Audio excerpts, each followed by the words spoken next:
at kumbinsihin si Inday Sara na patahimikin ang kanyang tatay. So, hindi niya pwedeng ampatin or pagalitan or diktahan, that's the right word, ang kanyang mga kapatid at ang kanyang tatay para tumahimik. Okay? They failed to talk about against the Dutertes o to talk about para pabungin si Lisa Smugs at si Kuting lahat, tatanggalan po sila ng budget. Ito nga mga kababayan, bago natin ituloy ang video na ito, kung bago ka lang sa aking YouTube channel baka pwede makahingi ng like at subscribe at click mo na rin ang notification bell para updated ka sa aking nilalabas na bagong video. Salamat po. Utos ni Tambalisa, make sure na magkaroon ng press con. Okay?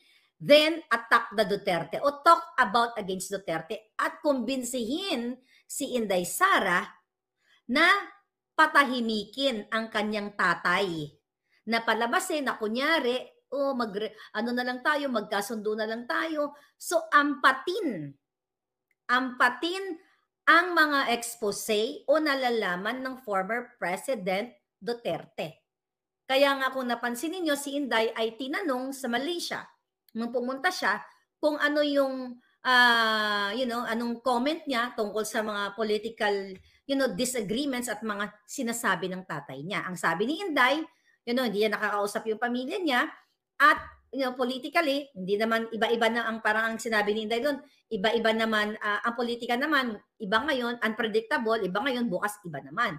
So by just understanding as yung personality ni Inday, the way siya mag-deliver ng mga pananalita, so hindi niya pwedeng ampatin or pagalitan or diktahan, that's the right word, ang kanyang mga kapatid at ang kanyang tatay para tumahimik. Okay?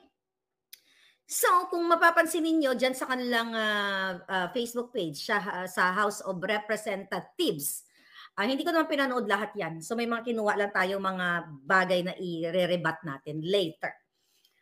So, yung mga grupo ni Migaon, Nograles, okay? At yung mga nila Suarez, yung mga nag-contempt kay Lorraine Badoy at saka kay Celis, okay? Sa SMNA, yung mga nagpasikat doon, ng mga Mashonda Bells, at lahat doon mga Jejemonyo, okay?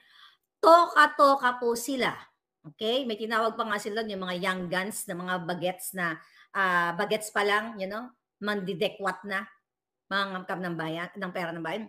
Toka-toka po sila, araw-araw na mag-post at mag-press conference. The moment they failed to talk about against the Dutertes o to talk about para pabungin si Lisa Smugs at si Kuting lahat, tatanggalan po sila ng budget.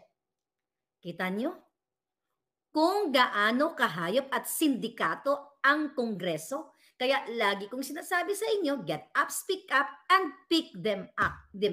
Hawak nila ang budget natin ng pera ng bayan. Para lang sa kanilang group chat, mga palangga, merong marching order. Ano yung mga marching orders? Merong guidelines, merong talking points. Let's say, for example, today, Migaon Nograles, siyang lider-lidera ng conference, ng press con. Zaira Quijada, thank you. Kunyari siya leader-lidera ng ano na yan. Siya yung leader sa press con on that day. Alright? So, may nire-release si Tambaliza, mga kapabayan, si Tambalisa, si Tambaloslos, lahat mga inayupak, na talking points, merong script. Meron po silang guideline. Number 1, talk about Duterte. Number 2, talk about Duterte again. Number 3, talk about Aimee. Number 5, talk about Aimee. The mission, the evil mission of this House of Representatives, mga kaibigan, ay para mawala ang issue ng pulboronic kay Kuting, ampatin o gurgurin nila yung mga issue na inirelease natin at inirelease lalo ng Pangulong Duterte. Of course, they will not talk about me. Diba? Diba? Binigyan nila ako ng,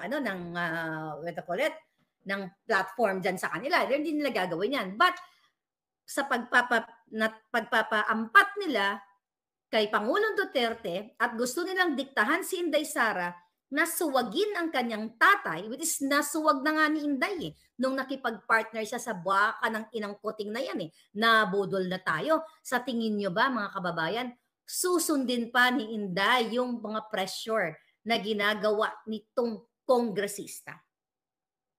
Ngayon, napag-alaman natin, hindi lahat daw po ng kongresista ay bukal sa loob ang ginagawa o inuutos ni Tambalisa.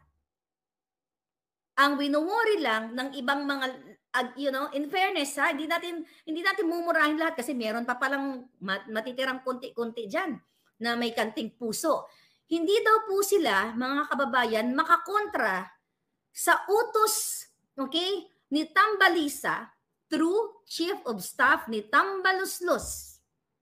Kasi the moment na magsuwag sila o magsuway sila sa utos, tatanggalan ng budget ang kanilang distrito.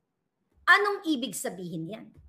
Kung tatanggalan ang budget ng kanilang mga distrito, kung itong mga kongresista na ito ay, tama naman yung ginagawa nila, maayos naman, kung may matira-tira pa, okay? Kawawa naman ang Pilipino. Kawawa naman ang district ninyo.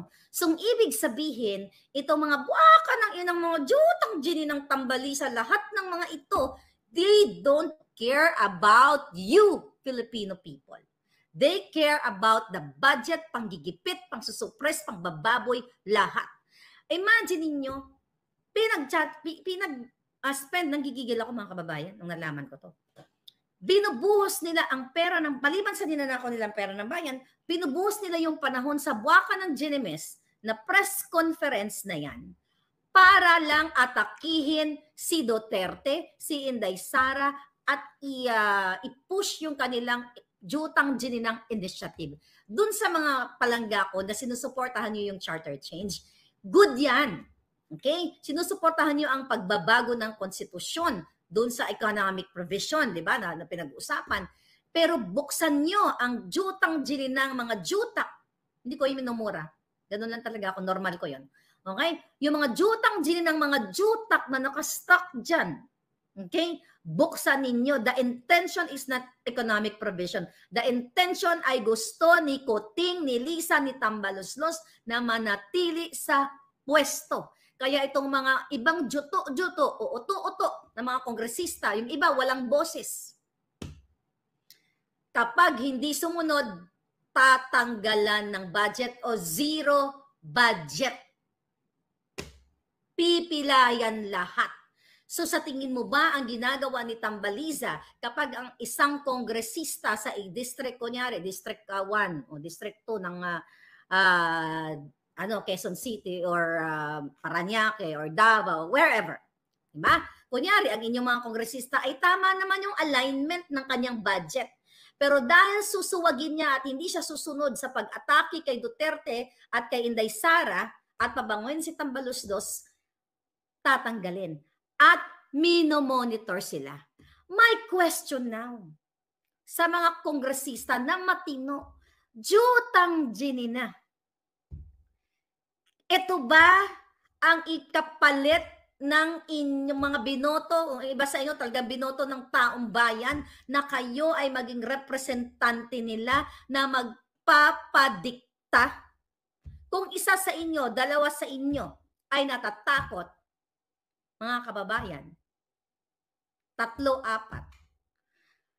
paano na lang ang epekto nito sa taong bayan? Ibig sabihin, mga wala kayong balls na intindihan ko na iniisip nyo ang inyong mga distrito, pero gawin nyo yung tama dahil wala nang kakampi ang taong bayan at kung iisipin nyo lang, mga buwaka ng Ginemes nyo, ang inyong kapakanan ngayon, yung kamkam ninyo, okay? At hindi nyo iniisip ang future ng mga kabataan. Lulubog at lulubog ang Pilipinas dahil kayo, nasa mga kamay ninyo, ang pera ng bayang mga hinayupak kayo sa isang utos lang ng butod na 2 butod na si Lisa Smugs at si Tambaluslos, si Kuting, lahat ng mga kaalipores nila para kayong mga robot para kayong mga walang utak, para kayong mga walang, well, parang wala kayong mga puso. Kaya dapat ang taong bayan ay kumilos na para alisin itong mga hinayupak na ito dahil po ito ang ginagawa nila ngayon sa Viber chat every day. Meron nagsisend ng talking points. Ikaw, Congressman Migaon Nograles. Ikaw, Jay Suarez, ikaw, Tambunting, ito ang talking points mo. Tirahin mo si ganito, Anong ibig sabihin yan? Sinasabi nila na they are representatives of the people? Tapos dinidiktahan sila para gawin yan? Alam nyo na ngayon, mga palangga. Okay? Nakita ninyo? Saan? Sa kaya sabi ko, sino na ang kakampi ng taong bayan? Ha? Kung ako'y nagsisinungaling dito, kaya nga nung narinig ko yung information dahil hindi naman ako pumupunta everyday sa House of Representatives Facebook page. Okay? Diba? Nung kahapon, nag-press conference si Erwin Tulfo. Diba? Sinabi ko sa inyo sa vlog ko na pinagtatanggol niya itong akap na ito. Ayuda para sa mga kapos na in-insert ni Tambaluslos na hindi naman hiningi ng DSWD pero sabi ni Erwin, siya daw yung author. You know what I mean? In-insert sa program funds. Okay? Ngayon, mga kababayan, ito, mga palangga. Ano gagawin natin? Mismo si Tambalisa ay dididiktahan ang mga jutang gininas yung mga kongresista kayo. Ha? Jutang gininas ninyo. Lahat kayo na nagpapadikta. Huwag kayo magsisinungaling. Nasa Viber group chat nyo yan. Bakit ko nalaman yan?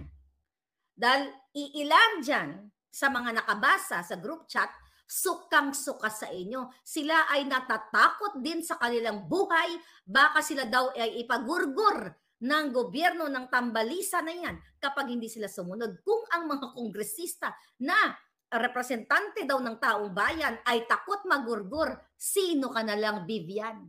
Kung nagustuhan mo ang ganitong video, huwag kalimutan ang magkomento kung ano ang saloobin mo. Salamat po.